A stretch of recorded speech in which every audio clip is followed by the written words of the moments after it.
Hello everyone, so I've got a bit of water heating up on the stove here for a little experimental batch that I'm doing of a Belgian chocolate and cardamom porter. So yeah, doing a small batch because I'm not sure how this one is going to turn out. I'll explain why I'm doing an experimental batch in a bit, but yeah, could turn out to be absolutely fucking horrendous, but it could also be pretty awesome.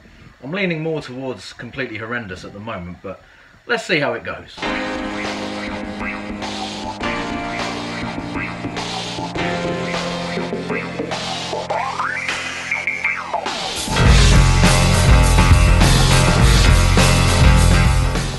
So this is definitely venturing a little bit outside my comfort zone as far as brewing goes. If you follow the channel, you know I don't tend to veer too far off the beaten track in terms of the recipes and stuff that I do, but the reason that I'm trying something a little bit avant-garde, shall we say, today is because the one of the local home brew clubs, so the Milton Keynes home brewers, have a competition coming up in April at hosted by Black & Son Brewery. Black & Son are a little brewery outfit that are very into kind of Belgian influenced styles, using lots of Belgian yeast, saisons, that kind of thing, Belgian IPAs, etc, etc. Also do a few kind of small batch sort of mixed fermentation, sour beers, that sort of stuff. So they like their kind of funky and experimental yeast, and the theme for the competition they're hosting is experimental beers. So that brings us on to the recipe. So I was looking at stuff that I could do. I fancied doing a kind of chocolate kind of porter or stout, but that's not really that you know, experimental as far as, you know, beers that are a bit unusual. So I thought, what can I do to that now? Black & Son being into their Belgian beers, I thought it might be a good idea to try doing a Belgian version of it, so a Belgian porter, chocolate porter, and then I thought maybe need to just push the boat out even a little bit more, so how about adding a little bit of extra spice to it. And I looked up some flavour combinations for chocolate, and one of the ones that came up which I thought might be quite interesting was cardamom. So you do occasionally see desserts with cardamom and chocolate in them. It's definitely a flavour combination that works in food. Whether it works in beer remains to be seen. But let's have a little look at the recipe and I'll show you what I've come up with. So I've basically pinched the base recipe for this off of a website that I'll put a link to below. So it's off of the Maltose Falcons website, which is a homebrewing club in California. Actually, they're quite well known. I think Drew Beecham, the guy who does podcasts with Denny Con, it's the club that he goes to. I'm not sure if Denny is a member of that as well, but anyway, probably you know, one of the more famous home brewers that are out in America. Go to that. And yeah, this recipe was off of their website, and it was basically a guide to doing a good chocolate porter. So the base recipe, which I have slightly adapted, and this is for 10 litres, is 1.5 kilos of pale ale malt, 250 grams of Cara Munich 2, 200 grams of oats, 150 grams of melanoidin, 150 grams of chocolate malt. I'm using pale chocolate, and I did up the quantity of chocolate malt in my recipe compared to the original because it's a bit lighter, and I just wanted to try and get a little bit more of the chocolate flavour out of the grain bill. Just a dash of black malt as well, so only 30 grams of that, and then some brown sugar as well. So yeah, just to kind of dry it out, add a little bit of that kind of dark molasses flavour, I guess, as well. Hopping is fairly minimal, just to get a little bit of bitterness in there. So a bit of Magnum at 60 minutes, and then 14 grams or half an ounce of East Kent Goldings at 20 minutes. I will be fermenting it with the Mangrove Jack's M41 Belgian ale yeast, so I've still got a packet of that left over from BrewCon. And then in secondary, I'm going to add 100 grams of roasted cacao nibs, and also probably about 20 grams of cacao powder as well. So I'm going to make a kind of tincture with the roasted cacao nibs and add in the powdered chocolate or cacao powder as well, and chuck that all in, and then probably a couple of cardamom pods worth of crushed seeds as well, all into secondary.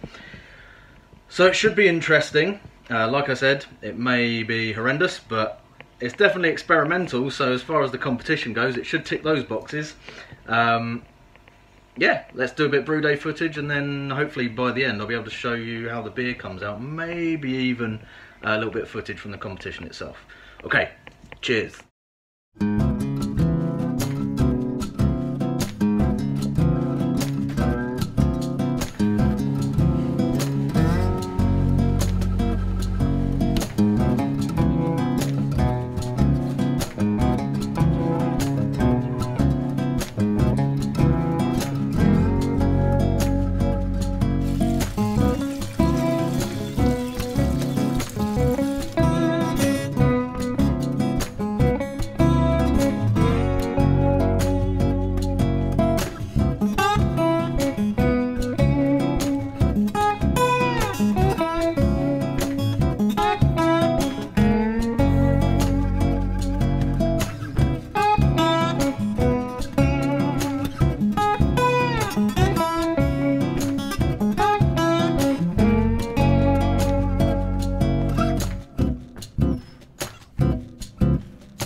So here it is, the chocolate and cardamom Belgian Porter. So the brew seemed to go okay. The yeast fermented out quite solidly. It ended up fermenting down pretty low, so it got down to 1.007. So although I undershot the gravity, it came out about 5.7%, so relatively pokey. The chocolate seemed to infuse quite a lot of aroma and flavour at first, more on that in a minute, and the cardamom certainly seemed to infuse some flavour because it was massively potent when I made that little tincture that you just saw. So let's try some, see how it's come out. I'm a little bit concerned, to be honest. So it's been in the bottle since the 24th of March, so where are we now? That was, yeah, good 2 or 3 weeks ago. So it's pretty young, but you can see I'm getting my excuses in early here. Yes, aromatic would be one way to describe it. It's definitely got some spicy notes to it. Seems to have carved up to a reasonably nice level. I think I've carved it to about 1.8 or 1.9 volumes. There we have it. Well, it looks pretty good in the glass there, to be honest. Nice dark, pretty opaque colour to it. There's maybe just a hint of brown or very dark red on the edges. If you hold it up to the light, a good kind of thick head on the top there. Yeah. Okay, so the aroma is very much cardamom.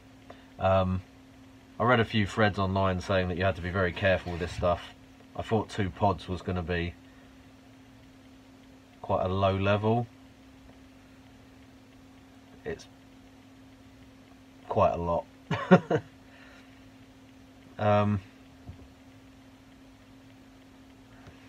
to work out if I can actually smell anything apart from cardamom. Maybe some of the darker malts in there.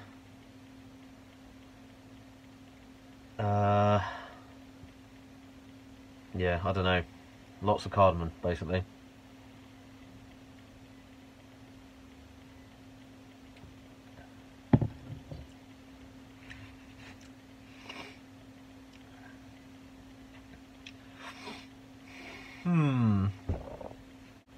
I'm tasting quite a bit of cardamom on there as well. Now, I've never really been a big fan of spiced beers, to be brutally honest. So it's starting to mystify me even more now why the fuck I decided to make this beer as I did, but the cardamom is pretty dominant on that. To the point where I'm not really tasting a huge amount of the other stuff going on there. You can get a bit of the malt in the background. I don't know what's happened to the chocolate on this, because at one point it really did smell like a hot chocolate, like in the FV, once I added all that other chocolate powder and the nibs and everything. Maybe there's a bit of it there, but